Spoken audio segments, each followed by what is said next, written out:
नोमानी और बिल्कुल, बर्क जैसे आनंद जी, लोग हिंद के मुसलमानों की के ठेकेदार बताते हैं, और इन लोगों को वो नहीं दिख रही तस्वीरें। क्या वो मुसलमान नहीं थे जो प्लेन पर चढ़कर गुहार लगा रहे थे कि हमें ले चलो यहां से, तालिबान के कहर से बचाओ?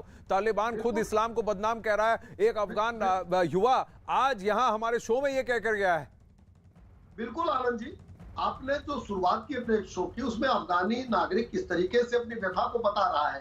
तमाम विजुअल्स आए कि लोग अपनी जान जोखिम में डालकर अफगानिस्तान छोड़ना चाहते हैं। ऐसे समय में उसकी तरफदारी करना, हमारे फ्रीडम फाइटर्स से तुलना करना, ये अपमान है स्वतंत्रता संग्राम के महान सेनानियों का, जो समाजवादी पार्टी कर रही है। और अभी आपने एक चित्र दिखाया जो परसों जिस तरह की घटना पाकिस्तान में हुई, और ये सारी घटनाएं एक बात को साबित करती हैं कि हमारी सरकार ने जो नागरिकता देने का कानून बनाया था, आज वो कानून काम आएगा ऐसे जो अल्पसंख्यक हैं इन देशों में, अफगानिस्तान, पाकिस्तान और बांग्लादेश जैसे देशों में जो अल्पसंख्यक है धार्मिक रूप से, जिनको जो और कहीं नहीं जा सकते, आज वो कानून रक्षा कवच की तरह उनके लिए काम आएगा। और भारत सरकार ने निर्णय भी लिया है, लेकिन शफीकुर रहमान बर्क हो या पीस पार्टी के नेता हो या तमाम लोग हो, ये लोग मुसलमानों को बदनाम कर रहे हैं, मुसलमान कौम को तो थोड़ा इतिहास को खंगालने की भी जरूरत है, थोड़ा इनको भी ये पता करने की जरूरत है, क्या ये वो लोग हैं जिनके जानकार और जिनके परिवार के लोग वो लोग थे जिन्होंने मुस्लिम लीग के लिए वोट किया था 1946 में, जिन्होंने उत्तर प्रदेश में उस वक्त रहकर ये कहा था कि इस भारत का बंटवारा हो, और फिर भी आज यहीं पे काबिज हैं और आज आगे भी जाकर यही चाहते हैं। ये थोड़ा हमको समझने की जरूरत है कि पाकिस्तान का जो पंजाब है, जो वहां का सिंध है, जो वहां का खैबर पख्तूनख्वा है, वहां पर लोगों ने वोट नहीं किया था। जो आज का उत्तर प्रदेश, उत्तराखंड, मध्य प्रदेश है, हैदराबाद है, यहां के लोगों ने, यहां पर मुसलमानों ने मौलाना अबुल कलाम आजाद की पार्टी कांग्रेस पार्टी को ना चुनकर मुस्लिम लीग के लिए वोट किया था, पार्टीशन के लिए वोट किया था। क्या ये वो लोग हैं जो भारत के टुकड़े होते हुए देखना चाहते हैं आज भी, जो भारत पे संविधान का नहीं पर एक दीन का कब्जा देखना चाहते हैं? ये सवाल पूछने की जरूरत है।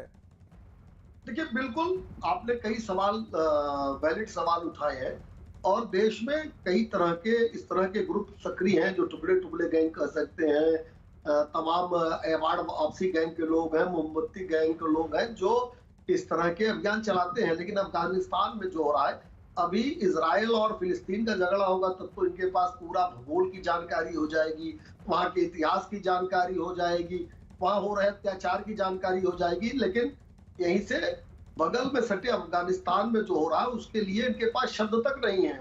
और निश्चित रूप से जिस तरीके से महिलाओं के प्रति इनका व्यवहार है, वहां के जो लोग पढ़े लिखे लोग हैं, जो एडमिनिस्ट्रेशन चलाने वाले लोग हैं, वो किस तरह से वहां उस देश को छोड़ के जाना चाहते हैं। और आपने जैसा कहा नहीं, और मनीष जी एक और बात है, ये अपने आप को हिंदी मुसलमान कहते हैं। अगर हिंदी मुसलमान है तो अरबी तलफ़ुज़ क्यों, अरबी सलीका क्यों, अरबी शरिया क्यों? हिंद का मुसलमान तो हिंद का मुसलमान है। देखिए आनंद जी, अब इनके विरोध का स्तर देखिए कि उत्तर प्रदेश सरकार ने देवबंद में एटीएस का कमांडो सेंटर खोलने की बात जैसे ही की, ये भी उसको भी धर्म के नजरिए से देखना शुरू करते हैं। यानी आप किसी एक धर्म को ये साबित करना चाहते हैं कि ये बर्बर हैं, ये आतंकवादी हैं। इस तरह के बयान तो यही दिखाते हैं कि आप एक धर्म को स्वयं टारगेट कराना चाहते हैं। लेकिन उस धर्म के, उस समाज के लोगों को अब सामने आना चाहिए, बर्क या इस तरह के लोगों का विरोध करना चाहिए। नहीं तो ये लोग आपके लिए सर्टिफिकेट बांट रहे हैं। मोहसिन रजा भी बोल रहे हैं। मनीष जी जरा बनिए मेरे साथ, रहिए मेरे साथ।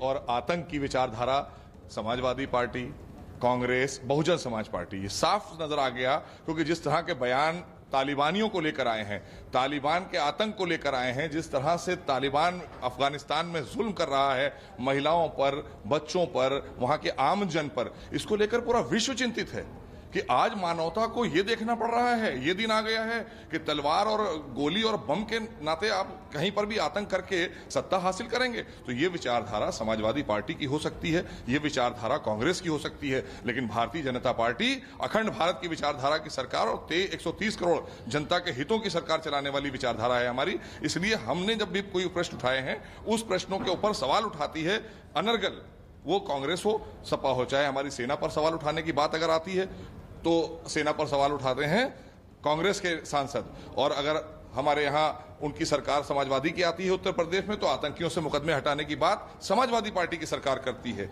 आतंकियों को महिमा मंडित करने की बात करती है। और 3 बजे रात में अगर अदालत फांसी की सजा सुनाती है किसी आतंकवादी को, तो ये सारे के सारे वकील करके 3 बजे सर्वोच्च न्यायालय खुलवाते हैं कि आतंकियों के समर्थन में खड़े होते हैं। तो ये विचारधारा साफ हो गई है देश और प्रदेश के सामने। अभी 22 में जनता बताएगी इनको, और हम तो साधुवाद और धन्यवाद करेंगे प्रदेश और देश की जनता का कि कम से कम सुरक्षित हाथों में आज देश को और उत्तर प्रदेश को दे रखा है कि आदरणीय योगी जी के नेतृत्व में आज एटीएस काम कर रही है, पुलिस प्रशासन काम कर रहा है। तो अखिलेश यादव जी कहते हैं कि हमें पुलिस पर भरोसा नहीं उत्तर प्रदेश की, आप मनोबल तोड़ने का काम करते हैं। कांग्रेस सेना पर भरोसा नहीं करती, आतंकियों पर भरोसा करेंगे आप। आपके विचारधारा सामने आई, आपके सांसद ने जवाब दिया है। अब ये कहकर आप पल्ला नहीं झाड़ सकते कि ये उनका अपना विचार है, ये समाजवादी पार्टी का विचार है, विपक्ष का विचार है, ये आपकी विचारधारा है आतंक के साथ जाने की। तो अब उत्तर प्रदेश और देश की जनता आपको देख चुकी है, आपका मुखौटा सामने आ चुका है। सर, अफगानिस्तान को लेकर भी भारत का जो रुख है। अब वहीं तालिबान की तारीफ वाले बयान पर अब केस भी दर्ज हो गया है। न्यूज़ 18 की अजीत सिंह की रिपोर्ट है कि संभल से समाजवादी पार्टी के सांसद शफीकुर रहमान बर्क के खिलाफ केस दर्ज किया गया है। सांसद शफीकुर रहमान बर्क के खिलाफ केस इसलिए दर्ज किया गया है क्योंकि उन्होंने एक रोज पहले यानी 17 अगस्त को तालिबान के समर्थन में विवादास्पद बयान दिया था, जिसके बाद बीजेपी नेता राजेश सिंघल ने उनके खिलाफ केस दर्ज कराया है।